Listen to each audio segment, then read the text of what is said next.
Ketemu anak-anak dalam video pembelajaran kimia dengan topik senyawa hidrokarbon. Adapun indikator pencapaian kompetensi. Indikator pencapaian kompetensi yang diharapkan, yang pertama, menjelaskan kekhasan atom karbon, yang kedua, mengklasifikasikan hidrokarbon. Halo anak-anak, saat ini Ibu akan menjelaskan mengenai contoh-contoh senyawa hidrokarbon di dalam kehidupan kita sehari-hari, beserta juga dengan produk-produknya. Nah, anak-anak silakan disaksikan video berikut ini, dan di akhir dari video ini ada tugas untuk kalian mengelompokkan senyawa-senyawa atau produk-produk hidrokarbon itu ke dalam bidang kehidupan sehari-hari, misalnya apakah itu di dalam bidang industri, apakah dalam bidang rumah tangga, apakah seni, gitu ya, apakah transportasi. Silakan kalian tuliskan, nanti kalian bisa uploadkan hasilnya di dalam Google Classroom. Selamat mengerjakan tugas ya. Tuhan memberkati.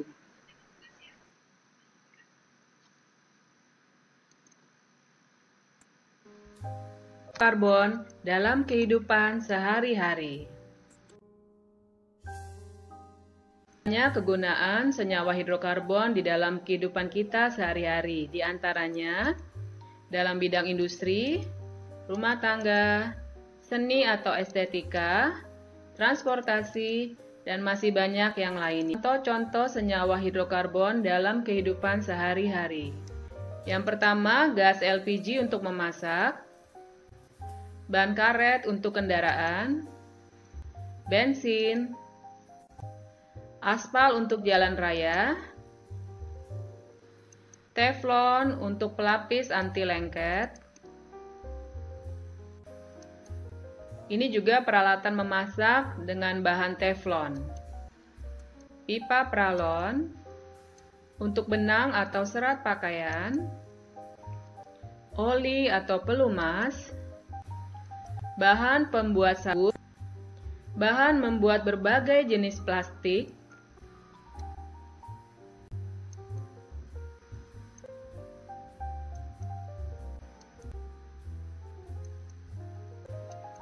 nah ini juga baju dari plastik. Nah, baju-baju seperti ini pada saat ini sering digunakan untuk alat pelindung diri bagi para dokter atau tenaga medis pada saat mereka merawat pasien yang terkena virus corona. Nah, ini juga sarung tangan dari plastik. Nah, sarung tangan ini juga bisa digunakan sebagai alat pelindung diri dari virus corona. Nah, ini juga berbagai jenis plastik ini dapat digunakan untuk membuat mainan anak-anak. Bahan bakar pesawat terbang atau aftur, lilin, serat untuk pengisi bantal, cat pewarna, kaca plastik. Demikianlah senyawa hidrokarbon di dalam kehidupan kita sehari-hari. Sekarang kelompokkanlah contoh-contoh produk senyawa hidrokarbon tersebut dengan mengisi tabel di bawah ini. Anak-anak, kalian telah melihat beberapa contoh-contoh senyawa hidrokarbon dalam kehidupan sehari-hari. Saat ini kita akan masuk pada topik kekhasan atom karbon dan klasifikasi senyawa hidrokarbon. Mari simak penjelasannya lebih lanjut.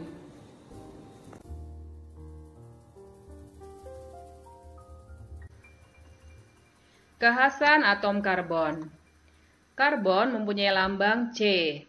Nomor atomnya 6, konfigurasinya 2, 4. Konfigurasi menurut mekanika kuantumnya 1s2, 2s2, dan 2p2. Karbon mempunyai 4 elektron valensi, yaitu elektron pada kulit terluarnya. Nah, di manakah letak atom karbon? Kita perhatikan di dalam tabel, letaknya ada di bagian yang ini, yang ditunjukkan di tanda panah. Nah, bagaimana dengan kaitannya dengan konfigurasi elektronnya?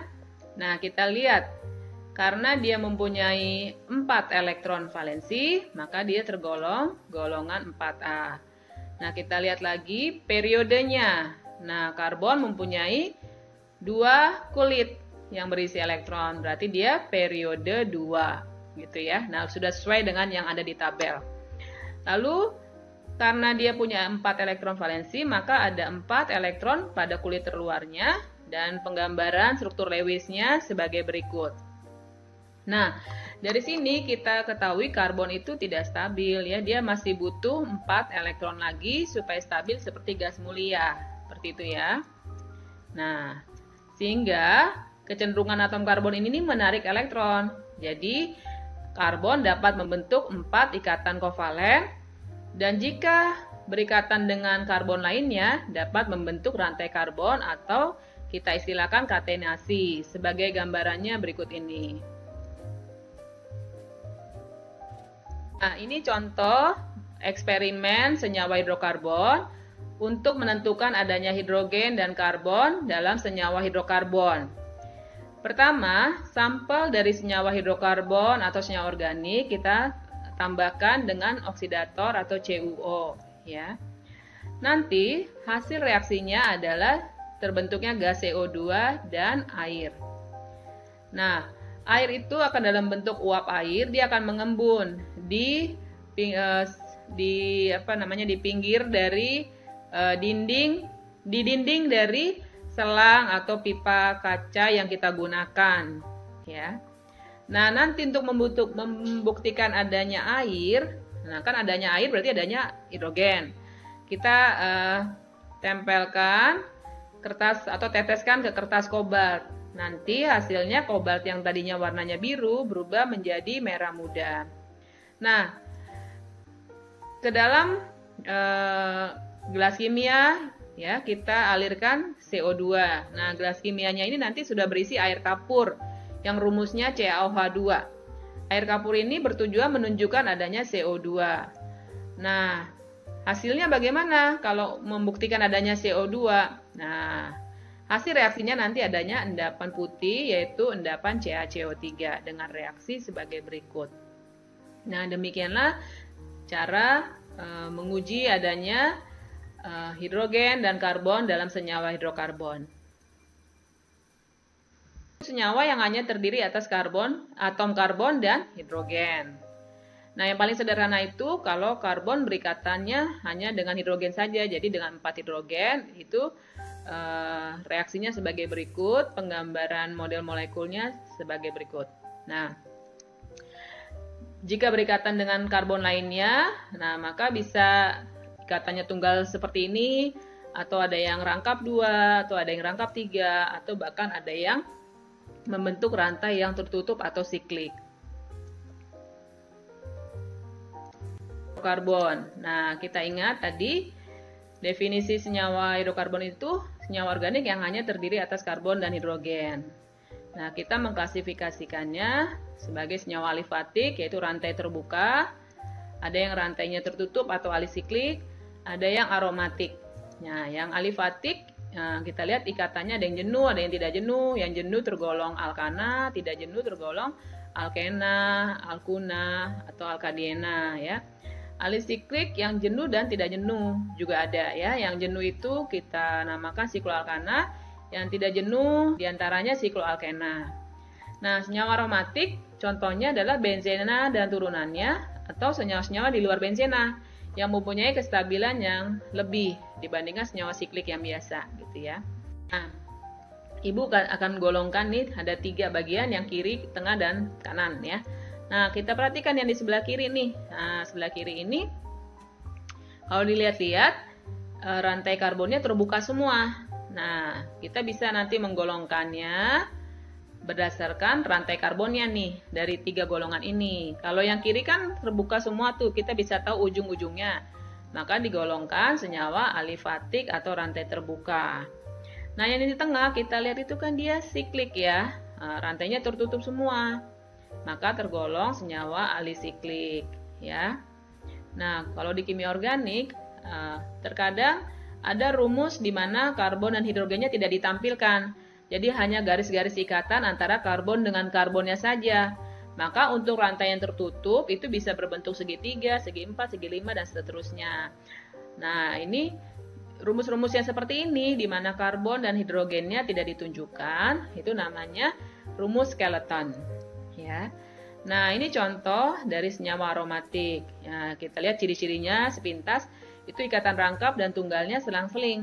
Nah, atau kalau dilihat dari sifatnya, dia punya kestabilan yang lebih dibandingkan senyawa siklik yang biasa. Nah, ini penggolongan hidrokarbon berdasarkan ikatannya. Nah, kalau kita perhatikan yang di sebelah kiri, ikatannya itu tunggal semua. Nah, apabila ikatannya tunggal semua, maka tergolong hidrokarbon yang jenuh. Artinya jenuh berarti semua tangan karbon itu sudah dipakai berikatan. Dia tidak bisa lagi ditambah lagi. Jadi tidak ada karbon yang berikatan dengan 5 atom lainnya. Ya, seperti itu ya. Nah, kalau yang di kanan kita perhatikan ada yang rangkap 2, ada yang rangkap 3. Maka ini tergolong hidrokarbon yang tidak jenuh ya. Jadi hidrokarbon tidak jenuh itu cirinya ada rangkap 2, rangkap 3 gitu ya. Nah, kita mau lihat lagi jenis atom karbon dalam rantai karbon. Nah, itu ada atom karbon primer, sekunder, tersier, dan kuaterner. Masing-masing kita simbolkan dengan 1, 2, 3, 4 dengan tanda derajat di atasnya. Perhatikan gambar berikut. Coba perhatikan atom karbon yang ada di dalam kotak. Nah, kita lihat dari kiri ke kanan ya. Yang paling kiri, kita lihat karbonnya mengikat satu karbon lainnya. Maka ini tergolong karbon primer. Jadi karbon primer, karbon yang mengikat satu karbon lainnya. Nah, ini contohnya karbon sekunder. Dia mengikat 2 karbon lainnya. Ini mengikat 3 karbon lainnya, berarti tersier. Nah, yang ini karbon yang mengikat 4 karbon lainnya, berarti kuaterner. Itu. Nah, kita coba contoh dalam suatu senyawa ya. Nah, ini. Kita lihat dari panah-panah yang di kiri sampai ke kanan.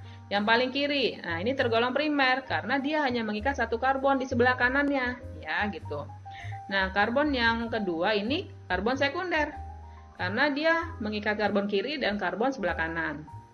Nah, yang panah ketiga kita perhatikan itu di kiri, di atas, sama di kanannya itu kan dia mengikat karbon, berarti ada 3 karbon. Nah, ini berarti karbon tersier, ya. Terus sebelah kanan, paling kanan itu karbonnya mengikat 4 karbon lainnya, di kiri, di kanan, di atas, dan di bawah. Ini namanya karbon kuaterner. Nah, untuk contoh-contoh yang lainnya, silakan kalian nanti berlatih lagi di dalam kelas, ya. Demikian pembelajaran kimia kita.